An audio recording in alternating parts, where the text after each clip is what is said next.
How many party should we have, यानी हमें democracy में कितनी पॉलिटिकल पार्टीज़ होनी चाहिए या हमें कितनी पॉलिटिकल पार्टीज़ की ज़रूरत है।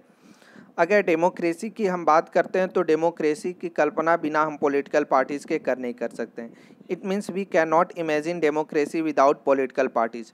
पॉलिटिकल पार्टीज़ ही डेमोक्रेसी के नीड्स को, ज़रूरतों को जो है वो पूरा करने में और पब्लिक इंटरेस्ट के वे में जो है वो काम करने में सक्सेसफुल होती है।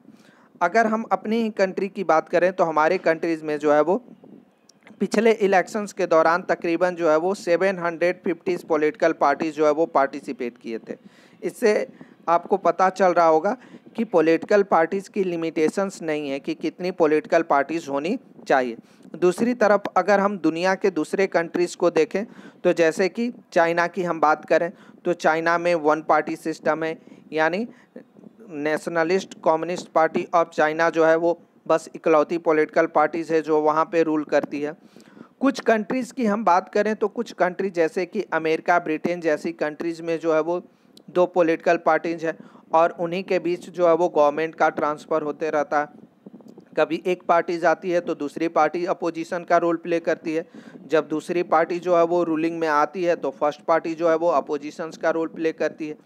यानी इससे पता चलता है कि किस कंट्रीज़ में कितनी पॉलिटिकल पार्टीज़ होनी चाहिए ये फिक्स नहीं है। डेमोक्रेटिक देश तो सारे हैं, ब्रिटेन भी डेमोक्रेटिक कंट्री है, अमेरिका भी जो है वो डेमोक्रेटिक कंट्री है, इंडिया भी डेमोक्रेटिक कंट्री है, लेकिन इन कंट्रीज़ में कितनी पॉलिटिकल पार्टीज़ होनी चाहिए इसके बारे में कोई खास इन्फॉर्मेशन और क्या रिक्वायरमेंट होनी चाहिए ये कहना उचित नहीं है।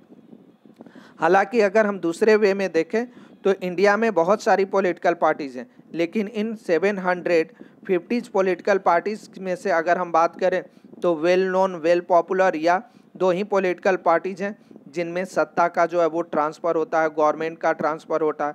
जैसे कि कुछ वर्ष पहले अगर हम बात करें तो कंट्री में जो है वो कांग्रेस का रूल था, अभी बीजेपी रूल कर रही है। बीजेपी के बाद जो है वो पुनः कांग्रेस आती है, कांग्रेस के बाद पुनः बीजेपी।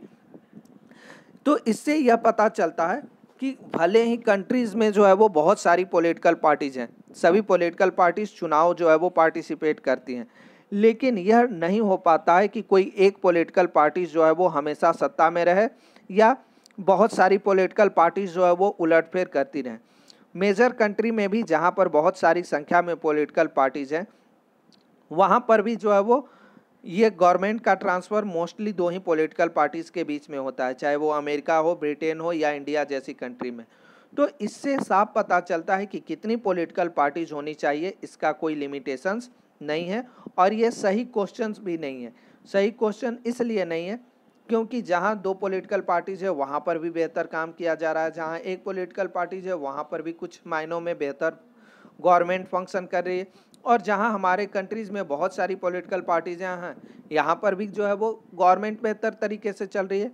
तो ये क्वेश्चन ही जो है वो बिल्कुल सही नहीं होगा कि कितनी पॉलिटिकल पार्टीज़ होनी चाहिए। हाँ, कंट्रीज़ में जो है वो किस तरह की पॉलिटिकल पार्टीज़ है इसके बारे में जो है वो मेंशन किया गया है, जिसमें आपको बताया गया है नेशनल पार्टीज़ और स्टेट पार्टीज़ के बारे में। नेशनल पार्टीज़ और स्टेट पार्टीज़ की हम चर्चा करें तो हमारी कंट्री में दो तरह की पॉलिटिकल पार्टीज़ होती हैं। एक पॉलिटिकल पार्टीज़ को नेशनल पॉलिटिकल पार्टी बोला जाता है जो पूरी कंट्री में रूल करती है और पूरे कंट्री लेवल पे वेल नोन होती है।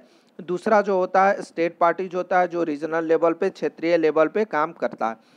किसी भी पॉलिटिकल पार्टीज़ को नेशनल पार्टीज़ और स्टेट पार्टीज़ होने के लिए क्या रिक्वायरमेंट है, इस रिक्वायरमेंट को जो है वो जानना ज़रूरी है। जैसे कि अगर हम नेशनल पार्टीज़ की बात करें तो नेशनल पार्टीज़ होने के लिए दो रिक्वायरमेंट चाहिए। पहला रिक्वायरमेंट कहता है कि लोकसभा चुनाव का 6% उसके पास वोट होना चाहिए। लोकसभा चुनाव का 6% उसके पास वोट होना चाहिए, या इसके जगह पे किसी भी 4 स्टेट्स के टोटल वोट का 6% वोट होना चाहिए। यानी 4 स्टेट्स के असेंबली इलेक्शंस के टोटल वोट का 6% हो या लोकसभा इलेक्शंस का उसके पास टोटल 6% वोट हो। ये पहला रिक्वायरमेंट है नेशनल पार्टीज होने के लिए। और दूसरा रिक्वायरमेंट होता है कि लोकसभा में उसके पास जो है वो मिनिमम जो है वो 4 सीटें हों, तभी वह पॉलिटिकल पार्टीज को नेशनल पार्टीज का स्टेटस मिल सकता है। दूसरी तरफ जो है वो अगर हम स्टेट्स पार्टी की बात करें तो स्टेट पार्टी होने के लिए भी जो है वो 2 रिक्वायरमेंट होते हैं। 2 रिक्वायरमेंट, जिसमें पहला रिक्वायरमेंट है कि 6% vote of state assembly elections, यानी स्टेट असेंबली इलेक्शंस का जो वोटिंग हुआ उसका 6% वोट होना चाहिए, ये पहला रिक्वायरमेंट है। और दूसरा रिक्वायरमेंट होता है कि उसके पास 2 सीट्स होनी चाहिए स्टेट असेंबली इलेक्शंस में।